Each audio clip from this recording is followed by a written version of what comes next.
I am a publisher, writer, editor, daughter, sister, auntie, dog mom, and many other things, including currently a cancer patient. But I am not a doctor or medical professional of any sort. What you are about to watch is an episode of my journey through cancer.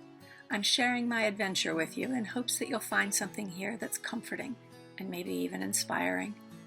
This video is not intended to provide any sort of diagnosis or treatment plan. Please go talk with your doctor for professional medical advice. Okay, this is going to be raw.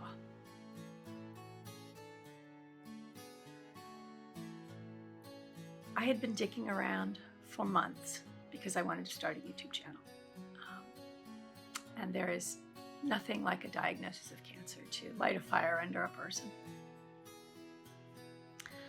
I wanted to start a YouTube channel about growing old, not with grace, with vitality and energy and purpose. And I wanted to do it because I needed to hear those things. I needed to hear and learn how to do those things. I had sustained some serious injuries. I broke my leg, and then on the day of my 60th birthday, I fell and broke my hip. Spent my 60th birthday in the hospital. Had some business challenges. I am taking care of my elderly mother.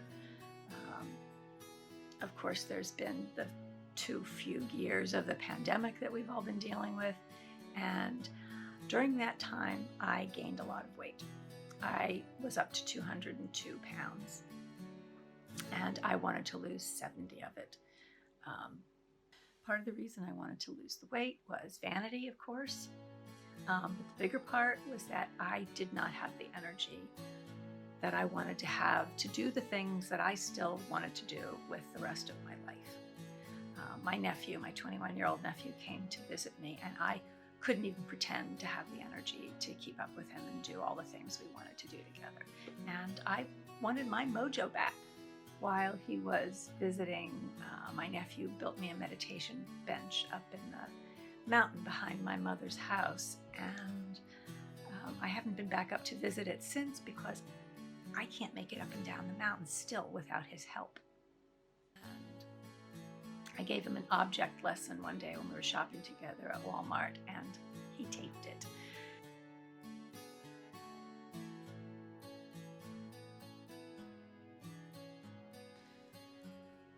I thought I could create a YouTube channel where I would invite people along with me on the journey of trying to make it up that mountain again. Mostly in truth, I wanted a YouTube channel as a way to motivate myself, some real accountability. Would I be creating a channel where I could invite people along on the journey to getting their own mojo back, or would I create a channel that would be a train wreck? That was my challenge, and I wasn't unmotivated during the time when I was creating the channel.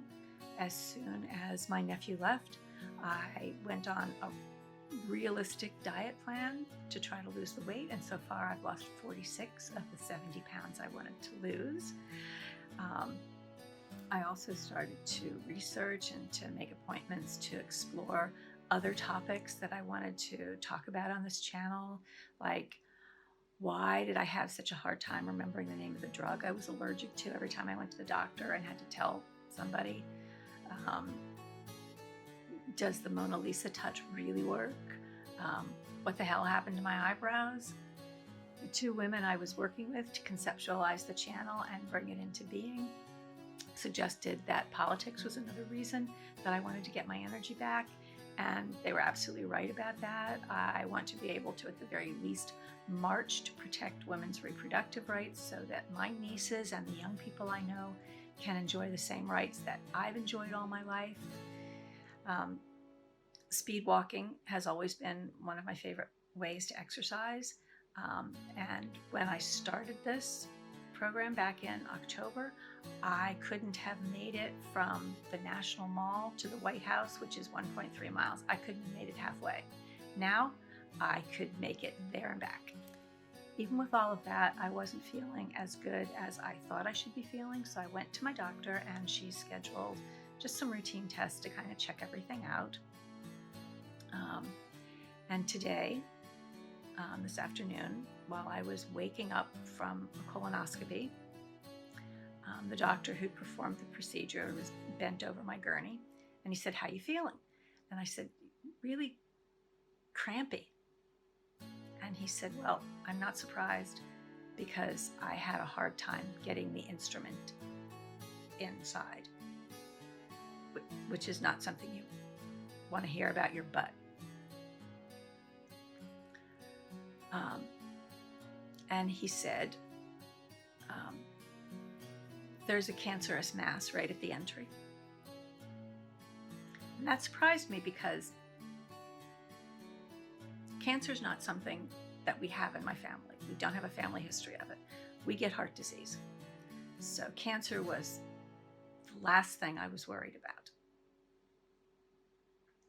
So I said to him, "Okay, how bad is it?" And he said, "It's cancer. It's bad." This is the end of day one, and cancer doesn't seem real to me yet.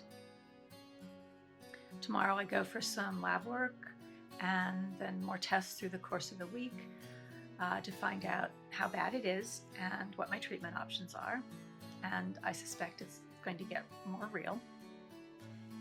Meanwhile, one of the YouTubers I watch in order to sort of learn about this whole YouTube thing is a guy named Abdaal, and his advice is not to overthink, not to try to be an architect of your channel, but to be an archaeologist and let the channel evolve and yourself improve, and don't be worried if you don't have all the right equipment, the fancy equipment, if you don't feel comfortable talking to a camera, and like me, your eyes keep going over to look at a script. He said, just do it. Just do it. So I'm just doing it. How did I lose 46 pounds so far? What are the brain exercises we can do to improve our recall? What plans do I have to get my eyebrows back? These are things that I will get to on this channel. But first, I have to beat cancer. Strangely enough, cancer may turn out to be a blessing. I mean, there's never a good time for a cancer diagnosis, but at least I have more energy to battle it now. And more to the point, it brings life into focus and makes you realize how much you want that energy and that health to do all the things you want to do with the rest of your life. So it seems I'm starting my journey to get my mojo back with a little detour for cancer. So I hope you'll come along with me anyway. If you liked this video or found it helpful, give it a like, subscribe, and don't forget to ring the bell.